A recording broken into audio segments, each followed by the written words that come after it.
தாவேகாவினுடைய நிர்வாக குழு கூட்டம் நடைபெற்ற நிலையில் அக்கட்சியினுடைய பொதுச் செயலாளர் நிர்மல்குமார் அவர்கள் செய்தியாளர்களை சந்தித்து அவர்கள் எழுப்பிய பல்வேறு கேள்விகளுக்கு விடையளித்து பேசியிருந்தார். அந்த காட்சிகளை பார்க்கலாம்.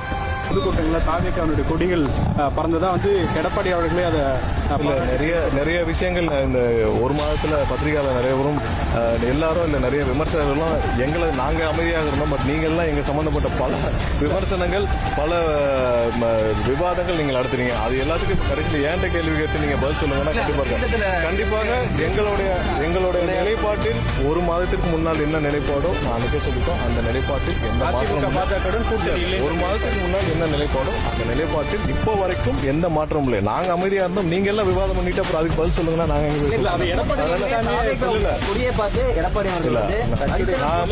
பல விஷயத்துல நான் ஒரே வரியில பதில் சொல்ல முடிவு பண்ணேன். திரும்ப இந்த கொஸ்டின் வருது. ஒரு மாசத்துக்கு முன்னால் என்ன நிலைப்பாடோ அந்த நிலைப்பாட்டில் எங்கள் கட்சி எந்த மாற்றமும் இல்லை என்று கண்டிப்பாக